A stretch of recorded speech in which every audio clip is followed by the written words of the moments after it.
Welcome to WhiskyCast, cask strength conversation featuring news and interviews from the world of whiskey. I'm Mark Gillespie. This is episode number 721 for August 26th, 2018. Coming up in a few minutes. They were great to me, but they weren't mine. You know, they weren't something that I built. And it was really, I was a writer, although a prominent writer. They weren't my magazines. And it's kind of always been a dream of mine to have my own bourbon magazine. Fred Minnick is juggling enough balls these days to get him a job in the circus. He's the editor-in-chief of the new magazine Bourbon Plus, which will publish its first issue soon. He's also getting ready for the second Bourbon and Beyond Festival next month in Louisville. He just curated the whiskey selection for the Bardstown Bourbon Company's new bar at its distillery, and this week, his publisher committed to a second edition of his award-winning book, Bourbon Curious. On top of that, Fred and his wife Jaclyn are about to have their second child a few days after Bourbon and Beyond ends. He carved a few minutes out of his busy schedule to talk with me for WhiskyCast In-Depth. That's coming up later on, along with the calendar of events, this week's Your Voice, the What I'm Tasting This Week department, and Behind the Label, all on this episode of WhiskyCast. WhiskyCast, brought to you by Redbreast, the definitive single pot-still Irish whiskey. Those in the know Redbreast. This is whiskey, Johnnie Walker's Scotch whiskey, from this place and these people, aye, Scotch makers, creating the bold and complex flavour of Johnnie Walker Black Label. Step right up. Well, let's get started with the news. It's brought to you by Highland Park. We'll start with the Law and Order Department this week. Heaven Hill is going to court after accusing the new Heaven's Door whiskies of trademark infringement. Heaven's Door Spirits is the collaboration between singer-songwriter Bob Dylan and spirits entrepreneur Mark Buschala, and the name came from Dylan's classic song, Knockin' on Heaven's Door. However, Heaven Hill claims it's too close to their name and causing confusion among consumers. The family-owned distiller filed a lawsuit last Friday in U.S. District Court in Louisville and is asking for a preliminary injunction ordering Heaven's Door whiskeys off the market until the lawsuit is resolved. Heaven Hill executives declined to comment on the litigation. Now, when the Heaven's Door whiskeys went on the market back in May, Mark Buschala and whiskey maker Ryan Perry joined us on episode 695. During our interview, I asked Mark Buschala directly about any potential issues with Heaven Hill, but edited that part of the interview from our segment out of the podcast for time considerations. Here's what he had to say back then. Well, there's other products in the alcohol beverage space that use the word heaven. It's not something that one can trademark. So it's a bit of a stretch to say that any company can own that mark. In fact, while it's a known producer in whiskey circles, I think they only use the name Heaven Hill maybe for one of their bourbons sold overseas. At least to my knowledge, I'm not familiar with a Heaven Hill brand on any of their spirits in the U.S. So I don't know that there'd be any confusion from a consumer standpoint. Certainly, when you look at the package design, you look at our branding, everything else, they're radically different. Let me correct you on one, because I'm looking at a bottle of their Heaven Hill bottled in bond that's sold in Kentucky. And I know they have a Heaven Hill bourbon that they sell as one of their sort of bar brands. I've seen it a lot on the bottom shelf at a lot of places. There were people saying, well, Heaven Hill's going to file a trademark complaint about this one. So I just wanted to address it. It's hard. I think that Dylan was using the name Heaven's Door for a long time. Who knows if they'll want to stake a claim on it, but I think the products are radically different. Heaven's Door issued a statement this week after the filing of the lawsuit, repeating that position and noting that its trademark applications were approved by the U.S. Patent and Trademark Office. Heaven's Door still has a couple of weeks to file its official response to the lawsuit with the court. In the meantime, you can read the Heaven Hill complaint in the news section at whiskycast.com. And just a reminder, Heaven Hill is a sponsor of WhiskyCast. In other news, we have reported before on the possibility that Scotland's historic Dallas Dhu Distillery could be taken out of mothballs and put back into production. Now, Historic Environment Scotland has taken the next step toward that goal. It has issued a request for proposals from anyone interested in reviving the Speyside distillery, which closed in 1983 and has been a public museum for many years now. There are a number of potential obstacles to the project, since the entire distillery is a listed historic site, and all of the existing equipment would have to be left in place, and Dallas Dhu would continue to be open as a museum. The deadline for proposals is September 24th, and shortlisted proposals would be considered after that. It's been an uncharacteristically hot, dry summer in Scotland, and the rest of Europe, too. That has a lot of distillers worried heading into the fall, not just about potential water shortages, but also the impact on barley crops. Farmers are just now harvesting this year's spring barley crop, and yields could be down as much as 20% from last year. Old Pulteney distillery manager Malcolm Waring's team spent much of their silent season working on the lad that carries water from their lock to the distillery in Wick. Everybody's been basking in sunshine and great times and blue skies, and we've had the same here in Wick, but it's been quite dry. But the loch itself is quite low, but we've been so fortunate. We're still getting water down, and it hasn't really stopped us. But we were silent by luck most of the time that the sun was at its height. So we only just started up 2 weeks ago, so we've been okay at the moment. Somebody says the heat wave's coming back, but we'll wait and see. You could use some rain, right? Certainly could, yeah, certainly could. The crop itself is it's had a detrimental effect on this year's crop, so we're needing some rain. That's what I keep hearing about. The barley crop this year is in big trouble. Yeah, well, we don't know how big it is at the moment, but I'll imagine screenings will be high and it'll be a bit steely, but its availability as well is going to be the problem. So, how do you cope with that when the barley's different, when it's been affected by hot, dry weather and it's not as what you're used to? Yeah, well, we're going to have a sharp learning curve because, it hasn't been as bad as this to be honest, I can't remember. So, you run your plant according to what you've got. So, at the end of the day, it doesn't, it's not going to affect flavour. It's really kind of yield on the distillery in terms of, the alcohol that we're going to produce from it. So, it's going to be interesting how it's worked.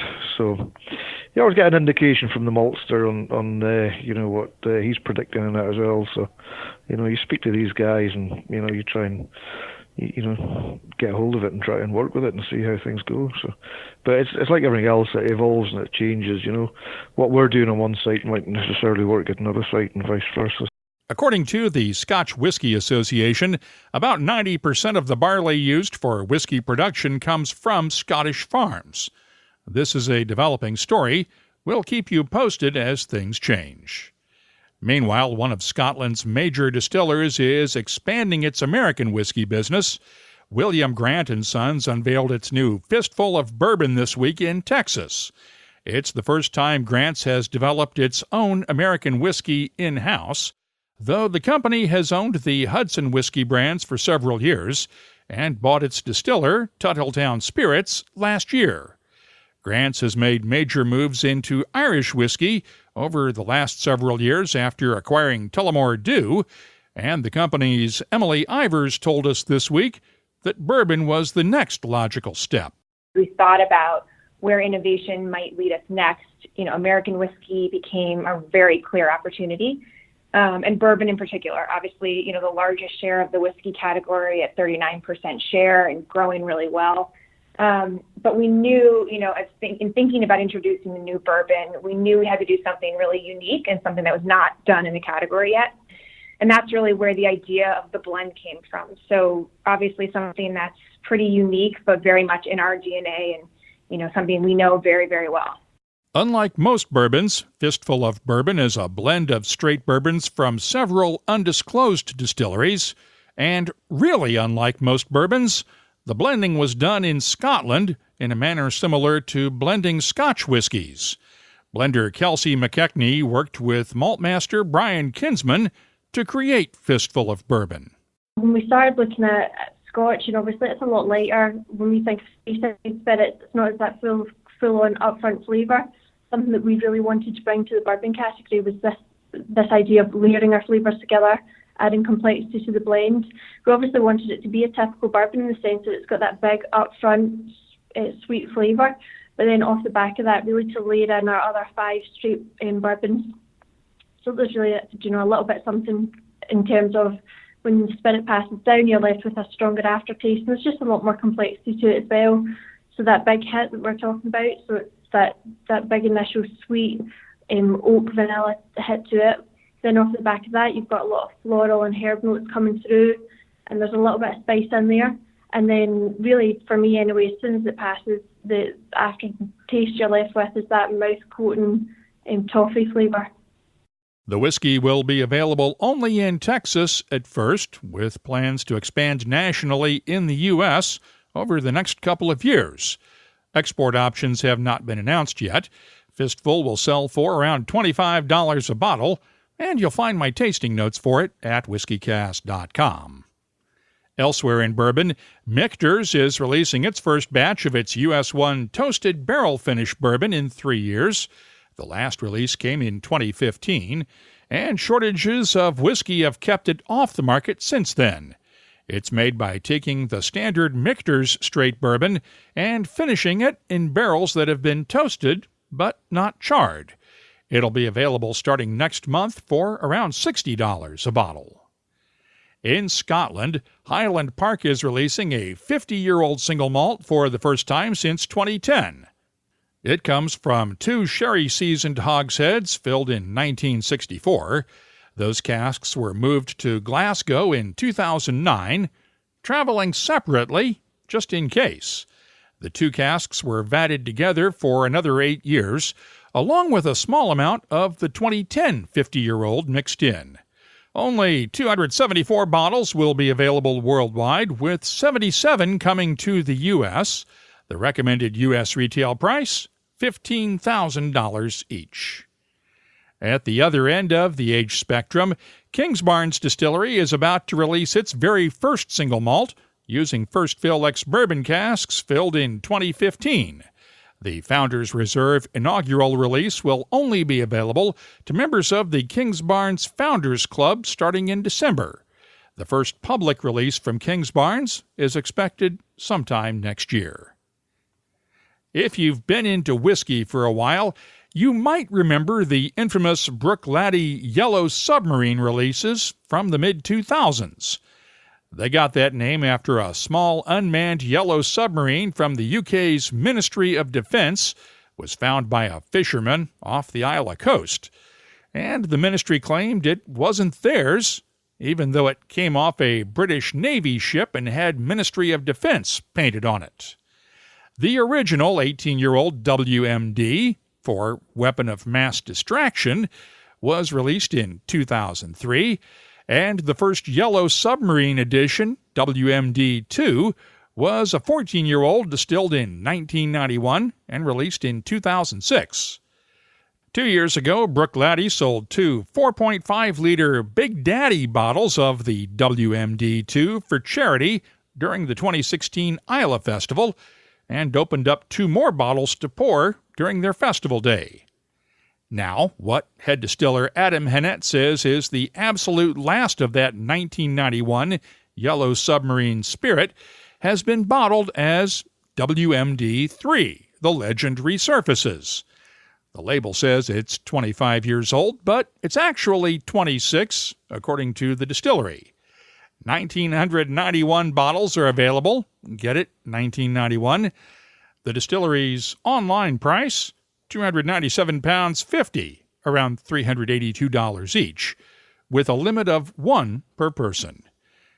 By the way, that Yellow Submarine was eventually retired by the Navy and sold as surplus. It turned up on eBay a while back, and it's now on display at Bruichladdich, right where the old copper still used to be out front. David Stirk has sold the Creative Whiskey Company, his Scotland-based independent bottler. Stirk announced the sale on Facebook this weekend, but says the new owners have asked to remain anonymous for now while they decide how best to take the company forward. Stirk will continue to be involved with the company, but is also looking at other options within the industry, and we wish him the best of luck. And finally, during episode 631 in February of last year, we brought you the story of an alleged whiskey counterfeiter in London. The unidentified man was arrested on fraud charges after Isabel Graham Ewell and her colleagues at Whiskey.Auction uncovered a massive counterfeiting operation in the man's home. He had invited them to view his collection for a possible sale, but the massive number of empty bottles tipped them off. The court case is still pending, and police are still gathering more evidence. But as for the suspect, he was free on bail, and he's now gone on the run. By the way, Isabel told me in an email this week that their investigation found he had been dealing with a number of U.S. whiskey collectors, so his scam was not just limited to Europe. You can keep up with the latest whiskey news all week long at whiskycast.com. The news is brought to you by Highland Park, the Orkney single malt with Viking soul. Summer's almost over, at least in the Northern Hemisphere, and if you made a great summer photo, why not enter it in Highland Park's Summer Photo Competition? Post it on Twitter or Instagram and use the hashtag HPSummerPhoto. We've also included a link for the entry page and all of the rules in our show notes at whiskycast.com. And you can check out the entire lineup at highlandparkwhiskey.com. Time now for the WhiskyCast calendar of events. If you're in the Richmond, Virginia area, I'll be at the Virginia Craft Spirits Roadshow this Wednesday night at the Virginia Museum of Fine Arts in Richmond. Spirit of Speyside Distilled is August 31st and September 1st in Elgin, Scotland. The inaugural Whiskey Live New Jersey is September 6th in Paramus, New Jersey. The Twisted Tail in Philadelphia has a wild turkey tasting on the 7th. The Whiskey Social Belfast is on the 8th in Belfast, Northern Ireland, along with the LA Scotch Club's 10th annual Peatin' Meetin' in Los Angeles. The Kentucky Bourbon Festival is September 10th through the 16th in Bardstown, and Whiskies of the World hits Austin, Texas on the 20th, followed by Dallas the next night on the 21st, and Houston on the 22nd. Whiskey Live Paris is September 22nd and 23rd. Right now we have 176 different events on our searchable calendar at whiskycast.com. Just click on the search button to find one near you, or wherever you're traveling. This is whiskey. Johnny Walker's Scotch whiskey, from this place and these places in that place. These are the people that make it, aging in oak for 12 long years. See, the land that shapes these people and the people that shape this whiskey all shape how bloody good it tastes. Bold as it is complex, for every step you take, this is Johnny Walker Black Label, friends. Step right up. Can I drink this now? Johnny Walker Black Label Blended Scotch Whiskey, 40% alcohol by volume. Imported by Diageo North America, Norwalk, Connecticut. Please drink responsibly. WhiskyCast In-Depth is brought to you by Lagavulin. Fred Minnick is one of the busiest people in the whiskey business these days. He's launching the new Bourbon Plus magazine as editor-in-chief, curating the bourbon part of next month's Bourbon and Beyond Festival, September 22nd and 23rd in Louisville, and he and his wife Jaclyn are getting ready for the birth of their second child a few days after Bourbon and Beyond. On top of that, Fred now has to start working on the second edition of his award-winning book, Bourbon Curious, and that's where we started our conversation this week. You've got one of the few bourbon books that's ever gotten a second printing. This has to be exciting for you. Yeah, it's really an honor to be able to do a second edition on Bourbon Curious. And, frankly, it's had to happen. The book came out in 2015. I really wrote most of it in 2013, 2014. And so much has changed since that book came out. And I've also learned a lot and want to kind of add some of that, into the book. I think in the first printing, the book's had a few printings, but in the first printing, in my lexicon of the brands, I said Angel's Envy basically, it owned itself. Obviously Bacardi's acquired it since. And so there's a lot of little things like that need revising. There've been some barrel entry proof changes. There's been a lot of kind of new and exciting things happen in American whiskey that definitely warrants this book to be revised. And a few sad points too, like the passing of Parker Beam a year and a half or so ago and things like that too, right? Yeah, it's hard when I approach some of that stuff, but yeah, you definitely have to include the lost legends we've had. And when I was writing this, Lincoln Henderson had just passed away, so it's kind of it's kind of tough when you think about some of those, because we have lost so many of them. And that book is really meant to be a kind of a little bit of an overall well-rounded look at bourbon. And while we have lost a lot of these incredible legends, we're also seeing a lot of rising stars. Marianne Eves, for example, is not in the book. She will definitely be in this edition. Whereas Lincoln Henderson played a big part in the first edition of Bourbon Curious. Now we'll see his grandson, Kyle Henderson, take a nice role. We'll see people like Bo Beckman, with Buffalo Trace, have a little bit of a play in there with what he's doing with single barrels. And you'll see a lot of the rising stars, I think, in the second edition. It is time for a transition of sorts from generations in the business. You'll also see Bruce Russell starting to build up his reputation at Wild Turkey. Yeah, Bruce is a character. He's got a lot of his dad's humor. Like I think Eddie Russell's one of the funniest people in bourbon, and he's got a lot of his dad's humor, but he's also got like this kind of millennial knowledge. And when you get them and he and Jimmy and Eddie and Bruce in the room together, it's like not only do you have three different generations, you have three different styles of personality. And Bruce to me is kind of like a combination of his grandfather and his father, with the ability to use an iPad. He understands like, the modern era in a way that Eddie and Jimmy definitely don't. Same thing with Freddie No at Jim Beam too, Fred's boy. Yeah, Freddie is, to me, I never met Booker. Booker passed away before I got into business in 2004. Same here. But, Fred swears by the fact that Freddie is just like his dad.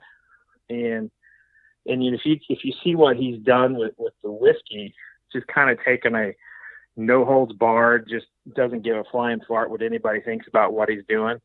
Like Little Book just came out of the gate, I thought really strong. And, there were a lot of people like, what the hell is this? And I personally liked it. Oh yeah. And it's a little bit of the same scenario that Booker had when he came out with Booker's in the late 1980s. So he's got a lot of that same kind of whiskey prowess. And if you talk to the production managers and the people who actually, run Jim Beam, the plants, that is, and roll the barrels, he has the respect of those people.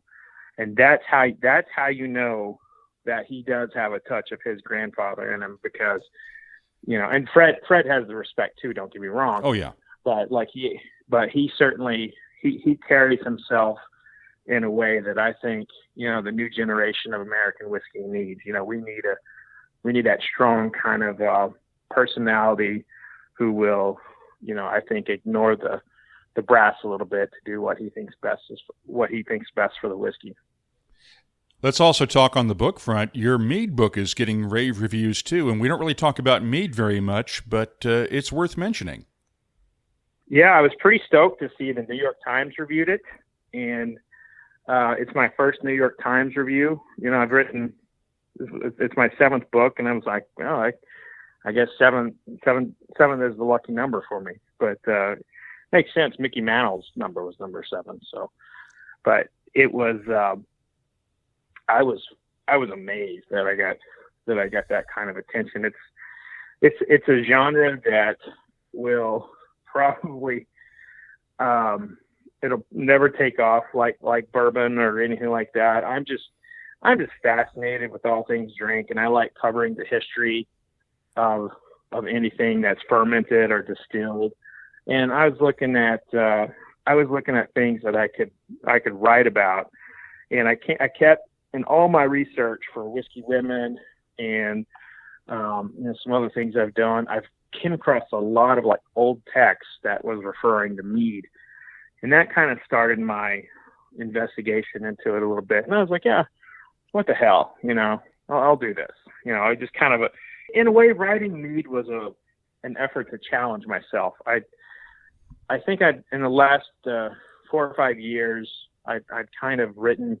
I felt like I'd written about every angle I could have with bourbon and some other spirits, and I needed a category that I hadn't really explored at that level, and it was really what I needed to do. It was a book to kind of prove to myself that I could write about anything drink related, and I love the book. It's some of the reviews that have came out said it's my best writing, and that means a lot to me because I put a lot of more of a creative arc on it than I have some of my other books. So I feel like this is my closest effort to what I've done in my career for fiction. Not that it's fiction, but like that same kind of creative writing you'll find in mead. And I want to get the Oklahoma reference you made to Mickey Mantle's number because you're both from Oklahoma originally. So that's right. Let's get that reference in context here. Yeah, I'm not a Yankees fan, but I am a Mickey Mantle fan. Yep. You're probably one of the busiest guys I know, one of the hardest working guys in bourbon, because on top of all this, you're just launching Bourbon Plus magazine. Let's talk about this now. Yeah, so as many people know, I parted from Whiskey Magazine and Whiskey Advocate, 2 great magazines that I was very proud to be a part of for a decade, and they were great to me, but they weren't mine. They weren't something that I built, and it was really I was a writer, although a prominent writer. They weren't my magazines, and it's kind of always been a dream of mine to have my own bourbon magazine. And I've been writing for a magazine called Covey Rise since 2012. And that's a high-end Uplands lifestyle magazine that I write the spirits column for. The owner, John Timms, is looking to expand and grow his business. And at the same time, I'm looking, kind of like with mead, I'm looking to challenge myself and to kind of get into like a new pocket of business. And we both kind of came to a conclusion around the same time that we could do a bourbon magazine together. And that's essentially how Bourbon Plus was born. And this is a magazine that I feel is what I want to read. It's what I've always wanted to write, and that's the personalities. We're dedicating 10-page features to the people, whether they're distillers or they're people who work in the lab or the people who roll the barrels. We're going to find the really cool, interesting personalities and dedicate 10 pages to them. We're going to dedicate 10 pages to quirky, geeky science. So like how corn came to be, period. Not just like how it became to use in bourbon, but like how how a mutation kind of created what we know now as corn. With the plus side is going to be like other spirits, so I think the magazine's basically, it's 75-80% bourbon, and then the 20% is like things like single malts or rums, but we'll dedicate a very lengthy feature to that, as well as like we're going to be covering a lot of the history, a lot of the trends.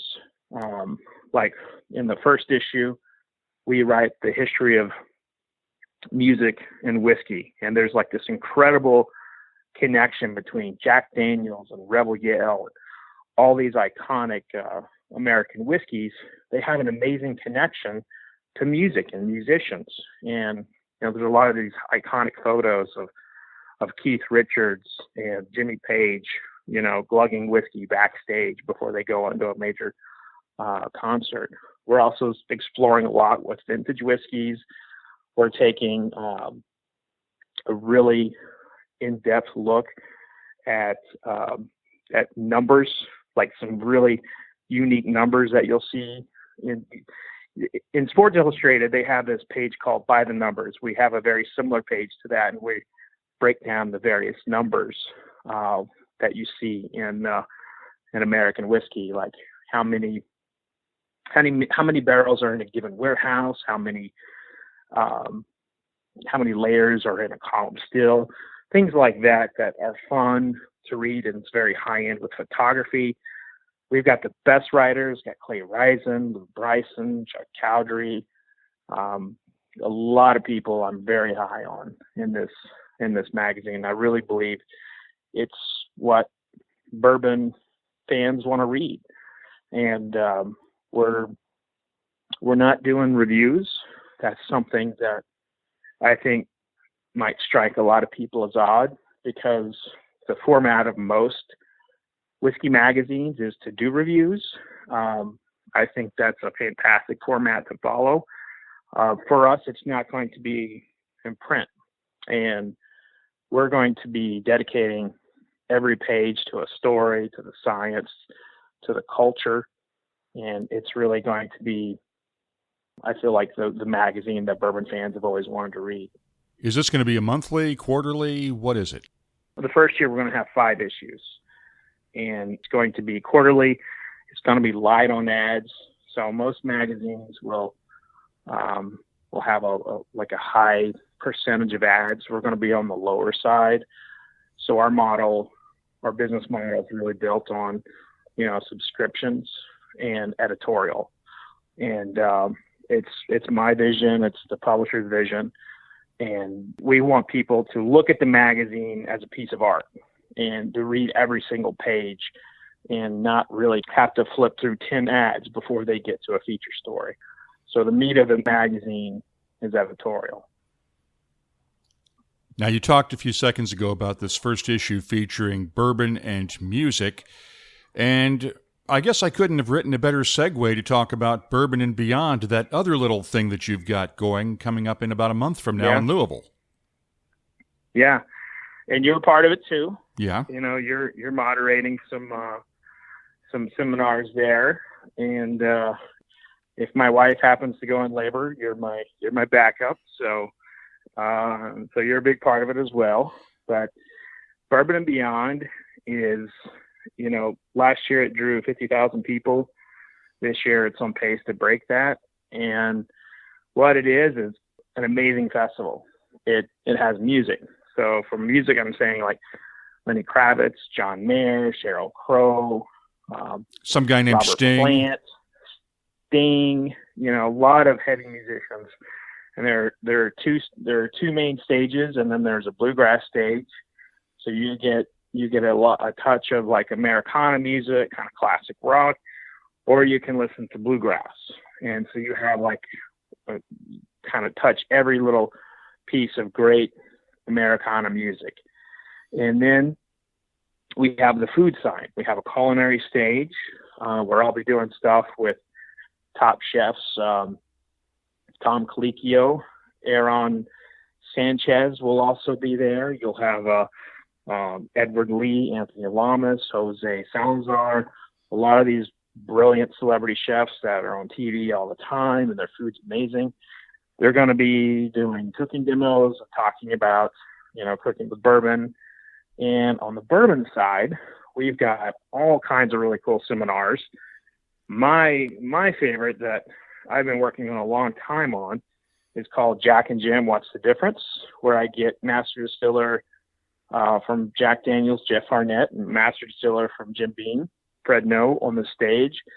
And we're going to have a fun discussion about bourbon versus Tennessee whiskey and Jack and Jim and what's the difference. And, those two characters will certainly entertain an audience for a long time. And we've got another series called The Family Affair, in which you see the Russells. So, we talked about Jimmy, Bruce, and Eddie will be on the stage together. And then the Van Winkles and the Cold Fiends from Willett. We're going to be on there talking about what it's like growing up in bourbon. And one that I think is probably important for us all to pay attention to, and that's I have Uncle Nearest is Fawn Weaver and Tom Colicchio on a panel together. And we're going to be talking about kind of the cultural evolution of food and drink. The kitchen and the distillery looks a whole lot different today than it was, in the 1960s. And so we're looking to, really get in depth, have some fun with these seminars. And I think it's going to be an amazing time. It's going to be fun to see who gets the bigger crowd of groupies, Sting or Jimmy Russell. Well, Jimmy, we wanted to get, basically they said to get Jimmy in, they wanted to get him in and kind of out early, and he's got his own golf cart. I mean, he's getting real rock star treatment. Like we've always said that Jimmy Russell was a rock star. I'm telling you, the festival, we're bending over backwards to seriously treat him like a rock star. And so he's got his own golf cart. I don't think he would have his own trailer if he was going to be there longer, but I think he's going to be kind of in and out. But, Jimmy, when he shows up to something and people start coming up to say hi, he doesn't want to leave. So his handlers may have to wrestle him back to the hotel. You never know. This could be fun. He could have a bigger entourage than most of the performers. I would say Jimmy Russell's got a shot. If there was anyone who was going to do it, it would be Jimmy. I think he would have a bigger entourage than some of the, the early morning performers, but his seminar will be early on Saturday. So I think he will draw the biggest crowd at that moment. Yeah, I really do.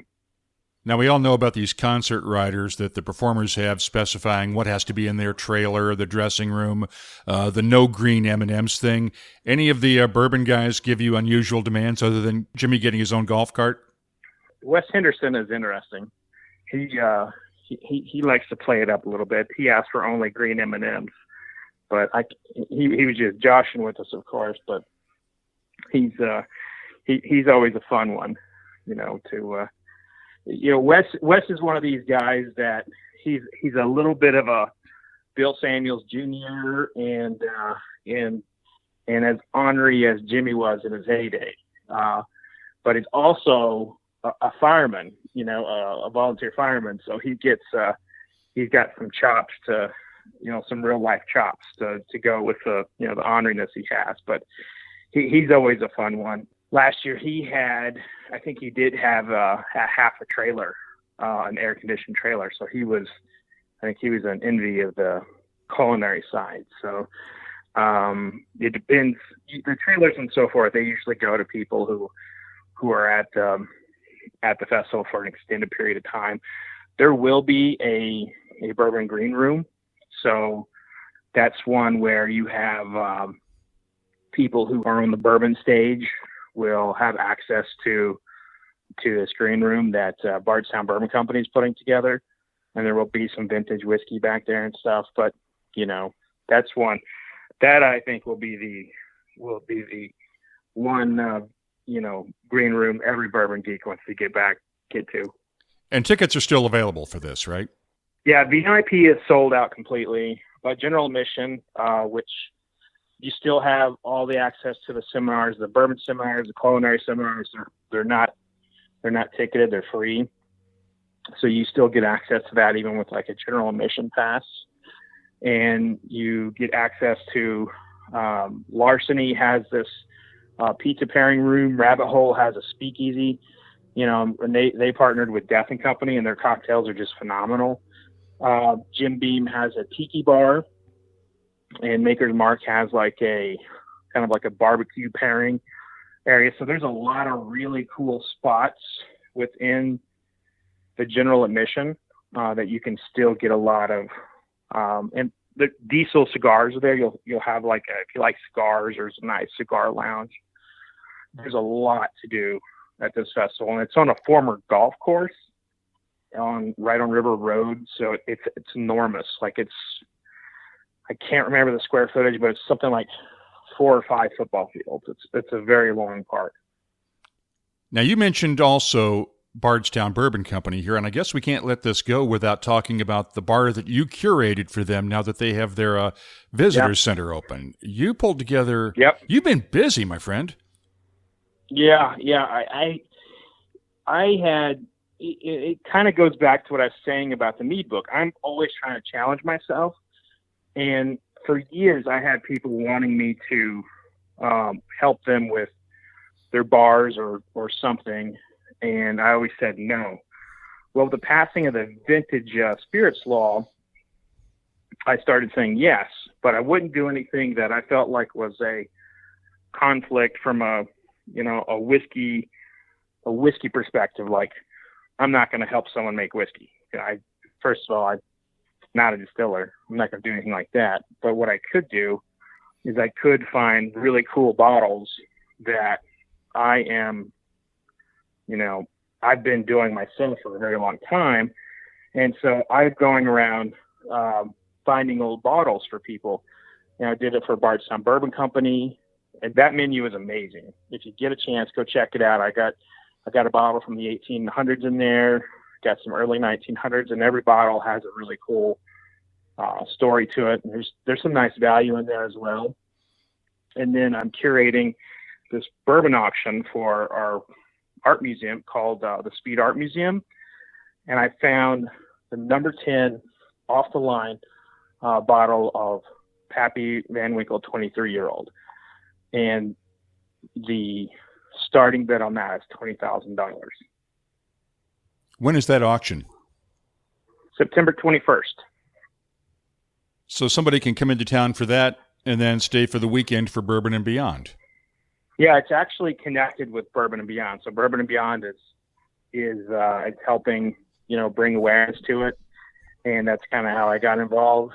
But, if you look at what's happened to the art community in the last year, the endowment for the arts has been up for grabs. So, the Speed Art Museum, this is one of the top 20 art museums in the country, probably top 100 in the world.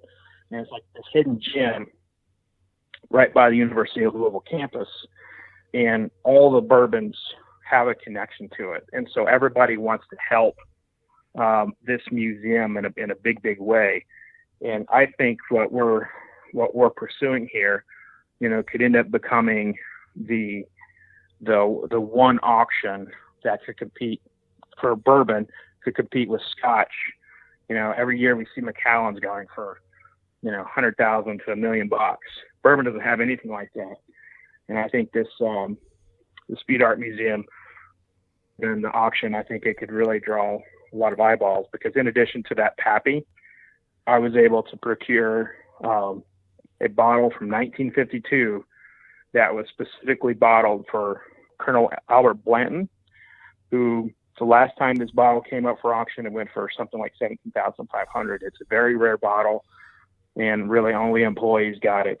And a granddaughter of a distillery worker donated it. Wow. You realize after Jaclyn has that second kid, you guys are outnumbered and this fun stops. Yeah. Maybe that's why I'm getting it all out of the way right now. We could post 4 or 5 links to all of Fred's projects in our show notes for this episode, or we could just point you to Fred's website at fredminnick.com. That's WhiskyCast In-Depth, brought to you by Lagavulin, the legendary Islay single malt. Look for the classic Lagavulin 16-year-old, the Distillers Edition, and the throwback 8-year-old Lagavulin at a whiskey shop near you. Find out more at malts.com. The What I'm Tasting This Week department is brought to you by Heaven Hill Distillery. And yes, we're going to include a Heaven Hill whiskey for the third time this month, but it's not often that they release 3 new whiskeys in a single month. I received a sample of the fall 2018 edition of Old Fitzgerald Bottled in Bond Bourbon. Earlier this year, Heaven Hill started a new series of spring and fall releases of Old Fitz Bottled in Bond, and the fall release was distilled in the fall of 2008, bottled just short of 10 years old, at 50% ABV. The nose has notes of honey, charred oak, cocoa beans, vanilla, and a hint of molasses.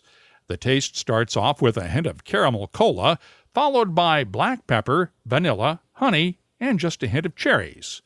The finish is long with slowly fading spices and a soft sweetness in the background. I'm scoring the fall 2018 release of Old Fitzgerald Bottled in Bond Bourbon a 92.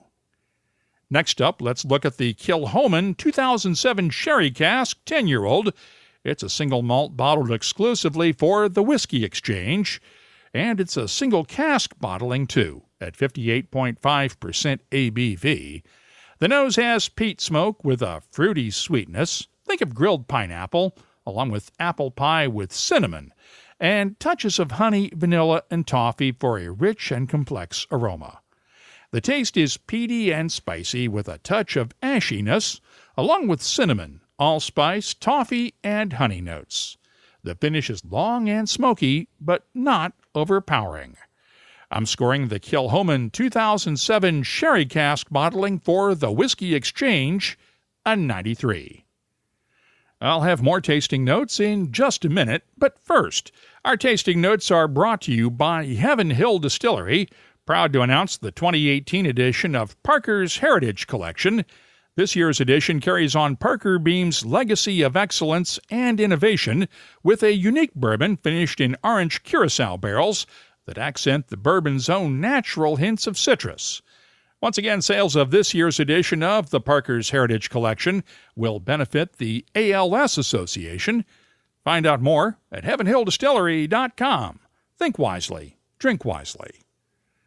The Splinter Group in California's wine country has been taking sourced whiskeys and putting them into Napa Valley wine casks for a slightly different take on bourbons and ryes. Their straight-edge bourbon comes from whiskeys 5 to 8 years old that are then finished in a variety of Napa wine casks, then bottled at 42% ABV. The nose has notes of caramel candy, brown sugar, soft spices, a hint of orange peel, and charred oak. The taste is spicy with cinnamon and allspice, balanced nicely by vanilla, caramel, and honey notes. The finish is long with a gentle spiciness and a touch of honey. I'm scoring the straight-edge bourbon a 91. Splinter Group's Whipsaw Rye is a 7-year-old rye whiskey finished in a combination of Pinot Noir and Cabernet Sauvignon casks. It's bottled at 45% ABV, and the nose has notes of orange peel, caramel, toffee, creme brulee, cooked bananas, and charred oak. The taste is spicy and complex with touches of orange peel, ginger, hints of clove and allspice, and a touch of butterscotch candy. The finish has lingering spices, along with caramel and toffee notes. I'm scoring Whipsaw Rye a 91. The What I'm Tasting This Week department is brought to you by Heaven Hill Distillery, and I'll be adding these whiskeys to our searchable list of more than 2,250 different whiskeys at whiskycast.com. Redbreast fans have always cherished our whiskey's sherry notes, so we set out to embellish that character. Introducing the Redbreast Listowel edition, a quintessential single pot still Irish whiskey finished in first fill Oloroso sherry casks from Spain's prestigious Bodegas Listowel. Carrying Redbreast's trademark pot still spices and dark dried fruit notes, the Listowel edition is graced with an enduring sherry finish that would be better described as a final act. Discover the newest branch on the Redbreast family tree. Just a quick program note now. For the last several months, we've been experimenting with producing 2 episodes of WhiskyCast each week, and the experiment has been a success. This month, though, we've been doing just 1 show a week because of travel commitments and the desire to enjoy a little bit of what remains of summer. And September is always my busiest month of the year for travel, but we will be getting back to 2 shows a week very soon. Let's open up the inbox now for Your Voice, presented by Lot 40. Phil Cataline of New York City tweeted this comment. Phil from Balcones Whiskey was at our local liquor store, and we got to try 3 of their whiskeys, including the single malt and the brimstone. They were all delicious. I told him I'd heard of Balcones through WhiskyCast, whiskey and podcasts, bringing people together. Very true, Phil, and thanks. If you're at a tasting and you've heard of their whiskeys here on WhiskyCast, do like Phil did and spread the word. We can always use more listeners and more support. Last time around, I shared my tasting notes for the Wilderness Trail Bottled in Bond Single Barrel Bourbon. Shane Baker at KY Whiskey on Twitter tweeted a photo of his bottle and a very cute puppy with this comment. I finally found a bottle, barrel 14D04, 92 rating and more than worth the search for it. Hashtag in my collection at WhiskyCast. And Shane, that's the same barrel my bottle came from. I'm glad we agree. After our interview last time around with Aaron's Ewan Mitchell, Whiskery Turnip at Turnip Whiskery on Twitter posted this comment. Loved the interview. I had no idea that Aaron switched to U.S. importers. Must be why it's dwindled and disappeared at local stores. Love the idea of the triple single or single bog. Like most of Aaron's great cask finishes and experiments, we probably won't see those in the U.S., though. Emoji sad face. Well, the folks at Aaron did see that tweet and responded that they are working on improving U.S. availability.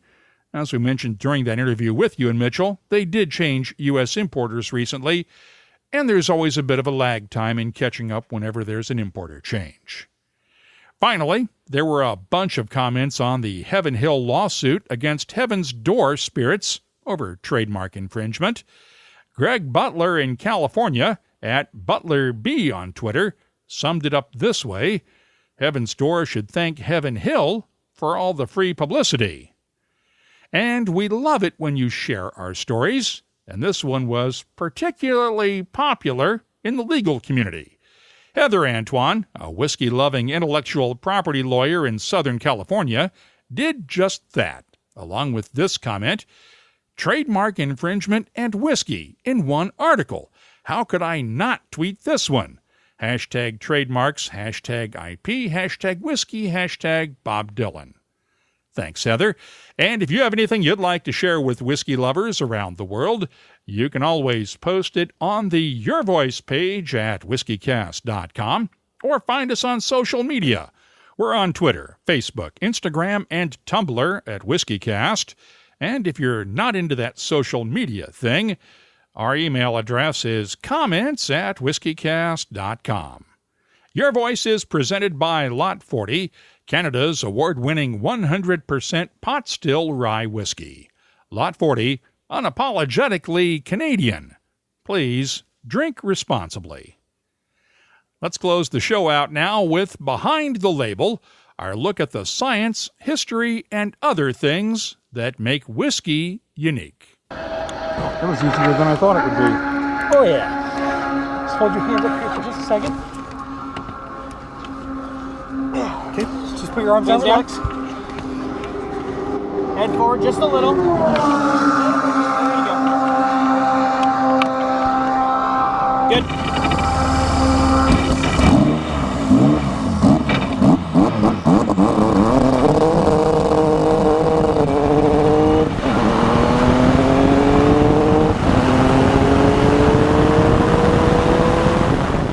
Last Sunday, I got the chance to cross off one of the big items on my bucket list. If you have listened to WhiskyCast for any length of time, frankly, you know that one of my other passions is auto racing, specifically IndyCar racing. After all, I grew up in Indianapolis. And what you just heard was me being strapped into a two-seater IndyCar for a couple of hot laps at Pocono Raceway, with racing legend Mario Andretti at the wheel. I know what you're thinking. What does this have to do with whiskey? Well, the alcohol that makes up 40% or more of the whiskeys we drink, depending on the ABV, is actually a specific type of alcohol, ethyl alcohol. Not only is it one of the few alcohols that is actually safe to drink, but it also makes a pretty good fuel. You probably know it better as ethanol, and Indy cars run on what's known as E85. It's a blend of 85% ethanol and 15% gasoline. If you have what's known as a flex fuel car, it's the same fuel you can get at the pump at your local gas station. In fact, the distillation process for fuel-grade ethanol and whiskey-grade ethyl alcohol is pretty similar. I've been asked a number of times over the years about the difference between the two. Gordon Working of MGP has done both over his distilling career, and he explained the process to me during an interview last October. Fuel grade is you just want to strip everything out of the beer, concentrate it to 200 proof. So it has fusel oils, heads, everything in it, and you dehydrate it to 200 proof, and that's used for fuel. Industrial grade then is you want all those impurities out. So we go through a 4 or 5 column system where you take all the heads, fusel oils, everything out, and it's basically a purity race at this point. Most people selling industrial, you're down in the 2 to 3 to 5 ppm type total impurities. It's really pure stuff. And then whiskey is you want some of those things in and some not. So it's a real simple one. It's a beer still stripper and then a second doubler to get your cut. So it's quite a bit simpler to do whiskey than either of the other two. Gordon mentioned that fuel-grade ethanol has to be dehydrated. The reason? It's impossible to get 100% pure alcohol off of a still because of what chemists call the azeotropic limit. You can get to about 95.4% pure alcohol, but the rest is still water, and that's just enough water to inhibit combustion in an engine.